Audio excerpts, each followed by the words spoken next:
general Humberto del Castillo Drago. Como saben también, yo soy el director general del Centro AET. En esta ocasión, para hablar de un tema muy importante, es una conferencia en la que vamos a tener el día de hoy, que le he titulado ¿Cómo se enfrenta un duelo por muerte?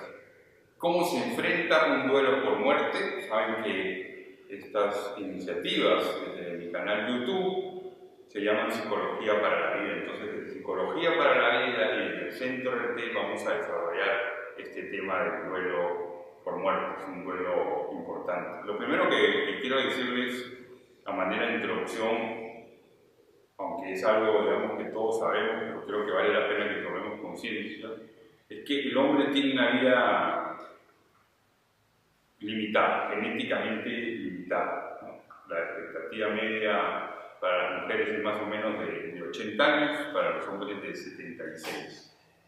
La máxima duración de la vida no ha aumentado, si bien cada vez son más las personas que alcanzan esas edades referidas, digamos, entre los 76 y los 80.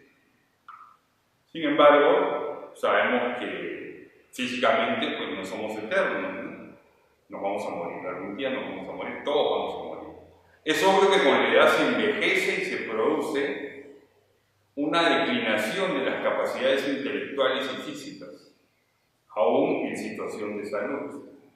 El hombre sabe entonces que va a morir y en consecuencia tiene que adoptar una actitud, todos tenemos una actitud hacia eso, y desarrollar una conducta ante su propia muerte. La muerte entonces, ante todo, es un hecho inevitable con el que nos cruzamos, con el que nos topamos.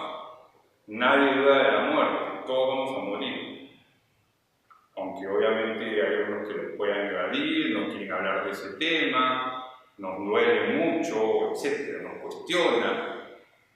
Pero estamos ante el hecho, queridos amigos, de que nuestro cuerpo envejece. Y que vayamos envejeciendo, nos llenamos de canas, de arrugas, qué sé yo. Esto es un síntoma, podríamos decir, esto es una señal, ¿no es cierto?, que en algún momento vamos a morir.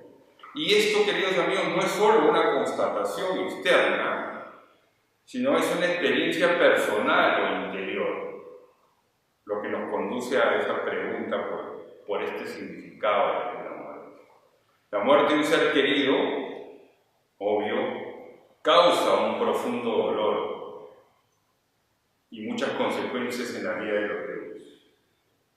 Existe un vínculo, una relación, un cariño, un amor por el que se va. Por eso es que nos ponemos tan tristes, por eso es que nos duele tanto, ¿no? Entonces, ante la muerte de un ser querido, hay que hacer el duelo. El duelo viene de la palabra dolor, hay que hacer un proceso de duelo. Y eso es lo que entonces, a partir de este momento, vamos a comenzar a desarrollar. Pero antes de hablar propiamente del proceso del duelo, lo primero que vamos a hablar es de qué es el duelo. El duelo es todo ese momento, todo esto que nos está ocurriendo desde el momento en que nos enteramos que alguien a quien amamos iba a morir o simplemente nos dijeron ha muerto. Es decir, también el duelo empieza cuando yo me entero que tengo un pariente, tengo un hermano, ¿no es cierto?, que tiene un cáncer terminal. Ahí empieza el duelo, ¿no? Es toda esa circunstancia, todo ese momento desde que nos enteramos hasta que muere. No es fácil aceptar la muerte como algo natural, mucho menos cuando fallece, cuando muere alguien a quien amamos, con quien hemos construido una vida juntos. Por eso yo siempre digo, queridos amigos, en mis conferencias, que el problema es para los que nos quedamos. Porque los que nos quedamos aquí, los que seguimos viviendo, pues entonces estamos llenos de sufrimiento, ¿no?, de dolor, de tristeza. Y muchas veces pasa que rechazamos esa muerte. Rechazamos incluso a Dios. Nos parece injusto. Hay personas que les parece una pesadilla, un sueño. Hay personas que incluso llegan a deprimirse. Entonces, esto porque hay personas que muchas veces no entienden el duelo como un camino, como un proceso. El duelo es un proceso inevitable y necesario para poder sanar las heridas y renovar nuestra vida. Repitamos, el duelo es un proceso inevitable y necesario para poder sanar las heridas y renovar nuestra vida. Entonces hay que entender el duelo como un camino. Estamos invitados a caminar. Se trata de entrar en ese proceso. Obviamente hay dolor, hay sufrimiento, pero no hay otra manera. ¿No? Y si tú no llevas el duelo, muchas veces te da un ataque de pánico, te da una ansiedad generalizada, te da una depresión. Eso pasa. Entonces, por eso la invitación es a elaborar el duelo, a hacer ese proceso. Se puede hacer desde lo espiritual, desde la dirección espiritual, desde la consejería espiritual, sí. Pero a veces también hay duelos que son patológicos, entonces se necesita la intervención de un psicólogo clínico. A veces necesitamos a alguien que nos ayude, porque no es raro que nosotros nos pueda pasar como todo ser humano que neguemos esa muerte, ¿no? Y ahora vamos a ver eso en el proceso de duelo y las etapas, porque sucede. Veamos entonces, queridos amigos, las etapas del duelo. Son 7 etapas: conmoción, negación, trato, enojo, culpa, tristeza o depresión y aceptación. Repito, conmoción, negación, acá lo estamos viendo en las diapositivas, conmoción, negación, trato, enojo, culpa, tristeza y depresión, o tristeza o depresión y aceptación. Y ahora la vamos a desarrollar. Conmoción, ¿qué significa la conmoción? Es la primera reacción ante una pérdida y es de absoluta incredulidad. No creemos que se haya muerto, porque no estamos preparados para este tipo de acontecimiento. Entonces el mundo se nos viene encima, el mundo se pone cabeza abajo y uno se siente por completo fuera de control. Sea que se trate de una muerte súbita o de una causada por una larga y duradera enfermedad. La conmoción ante lo irrevocable sigue siendo la misma. Estamos como conmovidos, como que no entendemos, ¿no? Como que todo eso nos parece un sueño, no comprendemos, estamos aturdidos. Estamos aturdidos y no lo aceptamos. Puede durar varias horas. Es como que te sientes entumecido, como fuera de la realidad. La mente está embotada, ¿no? Está aturdida. La mente se conmociona para poder soportar una especie de cataclismo emocional, ¿no? Entonces eso... Y hay expresiones como no puedo creerlo, no puede estar muerto o muerta, esto no puede estar sucediendo. Todas estas afirmaciones y todas estas respuestas son normales y pueden durar horas o meses. Pero repites muchas veces, no puede ser verdad. Piensas que es un sueño del cual vas a despertar. Esa es la conmoción. Segunda etapa, la negación. La negación es un bloqueo asociado a la conmoción, o sea, muchas veces están juntos, conmoción y negación. Puede surgir al mismo tiempo que la conmoción, la negación. No queremos enfrentar ni el hecho ni el dolor. En el fondo queremos huir, evadir, compensar, ¿no? Entonces la gente busca como anestesiarse de ese dolor y así niega la realidad. ¿Cómo? Con la droga, con el alcohol, con el sexo ocasional. O sea, hay muchas maneras de anestesiarse, de drogarse, de huir de la realidad. Recuerden lo que muchas veces he manifestado en mis conferencias, estamos en la era de las adicciones, ¿no? Muchos nos podemos volver adictos a internet, a las redes sociales, a la pornografía, a los juegos, a las adicciones sexuales. En el fondo, querido amigo, lo que está pasando en esta segunda etapa del proceso de duelo es que te engañas. Tu engaño en el fondo se vuelve como una pesadilla, hasta que finalmente la realidad se impone. Porque ha muerto. Cuando negamos una situación, queremos ocultar el dolor, ¿no? El pesar, ¿no? Y actuamos como si todo fuera normal. Sin embargo, hay que sentir ese dolor, hay que sentir ese pesar. El sentirme triste, el sentir dolor, el sentir sufrimiento no es malo, es absolutamente humano, es absolutamente normal. Hasta ahí entonces la segunda etapa. Ahora vamos a hablar al tercer momento, al tercer la tercera etapa del proceso de duelo, el trato. Ahí lo vemos en la diapositiva.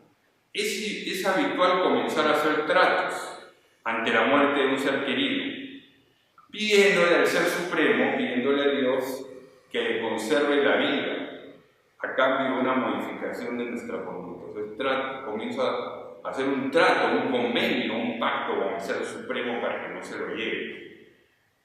Voy a dejar de fumar. A partir de ahora voy a ir a la iglesia, voy a ir a misa todos los domingos, voy a irme caminando de Nuestra Señora de la Candelaria, ¿no?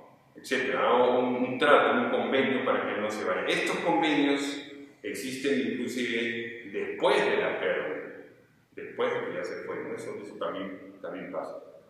En el fondo, queridos amigos, con esta tercera etapa lo que estamos tratando de hacer es de controlar la situación, que no se vaya, que no se muera, no se ha muerto. Entonces negocio, llevo ese convenio, estoy tratando de controlar, pero en el fondo no estamos aceptando la muerte. Es otra manera de fugar, de evadir la realidad. Muy bien, cuarta etapa, el enojo.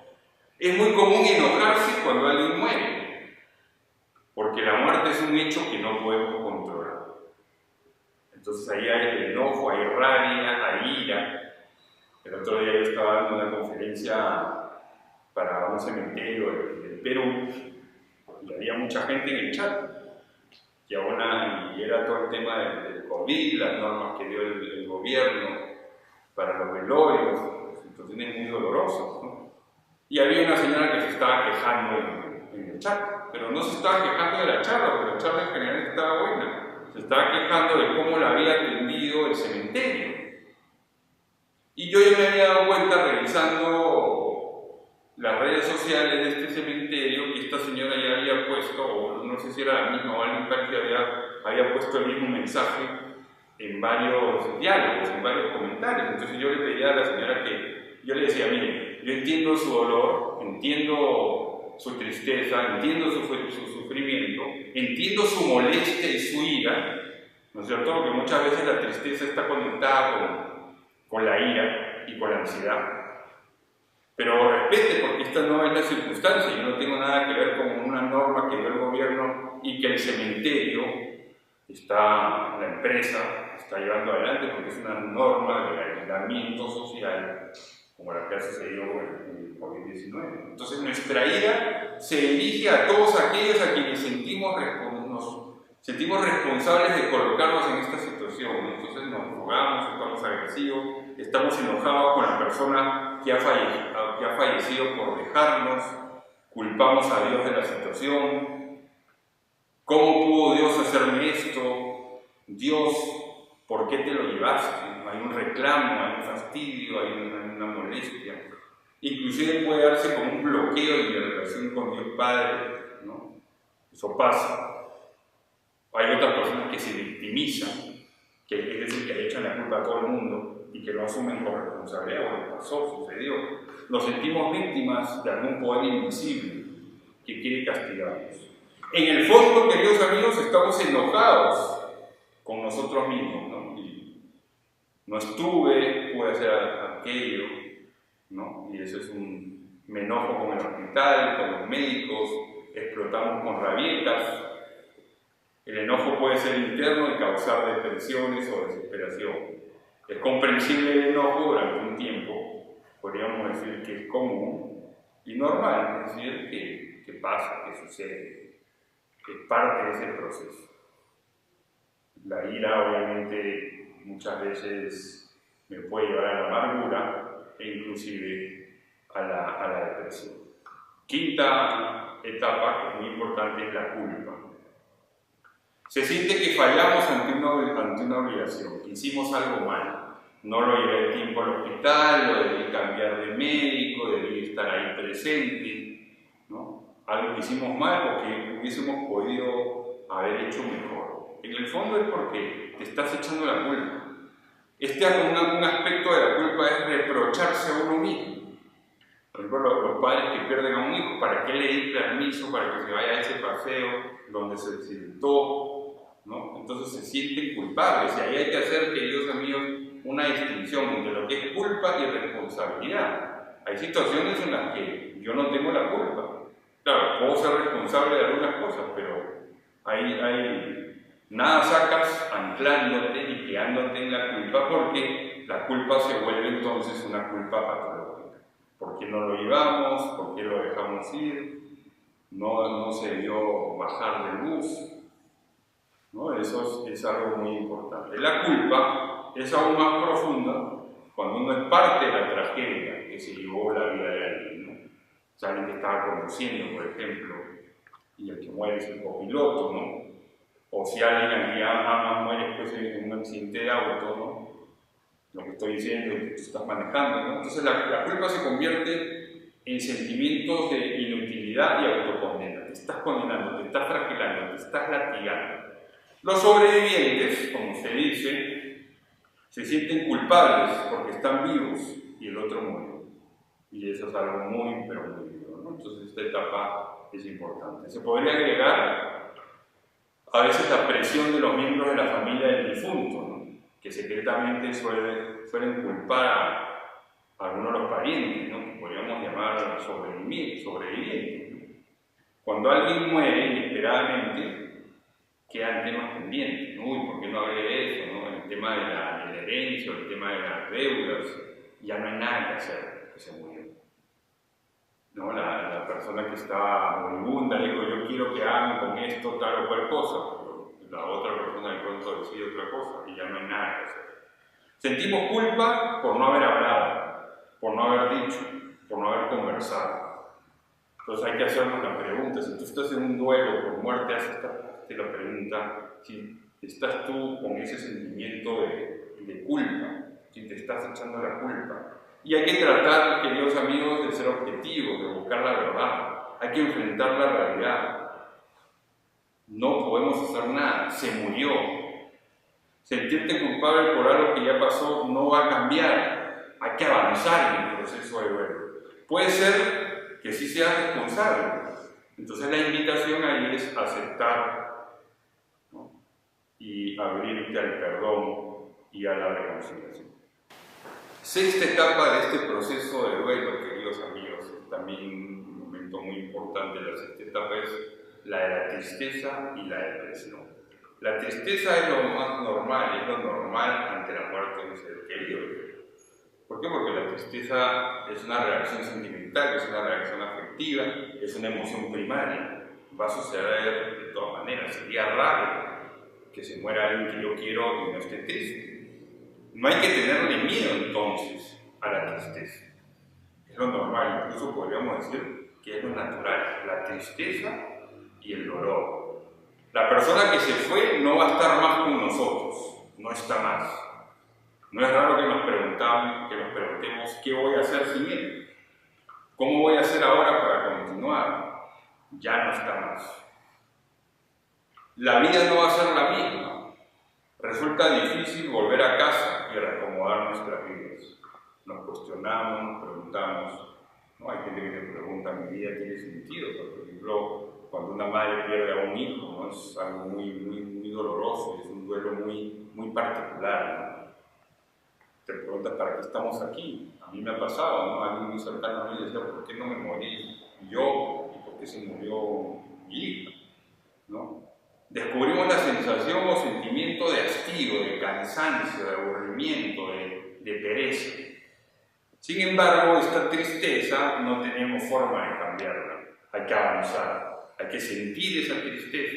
Y más bien lo que hay que tratar de evitar es que se convierta en depresión.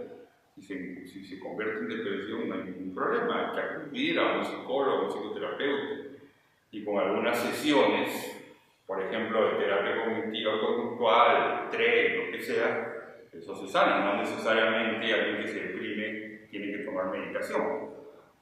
Hay que enfrentar. Pasa, sucede, se da, es real. La tristeza, como digo, queridos amigos, no necesariamente termina en depresión, pero hay que enfrentarla. Hay gente que se queda con esa tristeza años de años, en el fondo porque no está aceptando, ¿no? La depresión ya es un cambio en el estado de ánimo. La tristeza, como que la tristeza se vuelve permanente. Muy bien, ahora sí vamos a hablar de la última etapa del proceso de duelo, el número 7, la aceptación. Esa es la meta del proceso del duelo. Cuando llegamos a esta etapa, estamos reconociendo la situación por lo que es. Necesitamos aceptar la situación. Necesitamos aceptar la pérdida. Y aceptar esa pérdida no es estar de acuerdo, pero necesitamos aceptar. ¿Qué cosa es aceptar? Es admitir que sucedió, admitir que ya pasó, que se murió. Aceptar es decir, realmente sucedió y no puedo hacer nada. No hay un túnel del tiempo, como decíamos en alguna de las otras conferencias. Es asumir, admitir, pasó, sucedió, y Él quiere que yo siga viviendo, y ese ser querido quiere que yo siga avanzando. No quiere que yo me estanque, no quiere que yo me pida. Entonces, ¿qué cosa es lo que sucede? A veces uno se revela, no lo quiero aceptar, ¿no? Y como que nos devolvemos al tema de la negación, entonces el proceso se demora más. A veces uno solamente se resigna y eso tampoco es la solución. Se trata de aceptar que se murió, que ya partió, que está gozando de la casa paterna, que ya no está entre nosotros, que pasó a una mejor vida y que nosotros estamos invitados a seguir caminando. La resignación no es lo mejor, carece de esperanza, que más o menos yo digo, bueno, porque toca, pero en el fondo no estamos aceptando. En síntesis, se puede decir que la aceptación no es resignación, no es estar de acuerdo necesariamente con hechos dolorosos o traumáticos. Más bien, la aceptación es asumir, es reconciliar en la propia vida, valorar rectamente lo vivido y lo que ha dolido, integrar en mi vida, en mi existencia, lo acontecido como parte de la historia, que es parte también de un plan mayor, que los católicos decimos que ese es el plan de Dios. Si no acepto, si no elaboro el duelo, mi tristeza se puede volver depresión o ansiedad o crisis de pánico. Si no acepto, si no elaboro, el duelo me puede hacer o se puede volver una herida afectiva. Dicha herida puede traer amargura, depresión, ansiedad, sentimientos. Por eso, querido amigo, la gran invitación es avanzar en ese proceso de duelo, que tiene que culminar con la aceptación. Eso lo puedes hacer desde lo espiritual o lo puedes hacer desde lo psicológico. Entonces, no te quedes ahí sufriendo sin avanzar en el proceso de duelo. Te invitamos entonces a elaborar ese duelo. Es muy importante. Muy bien, querido amigo, te mando un fuerte abrazo y será hasta una próxima oportunidad. Muchas gracias.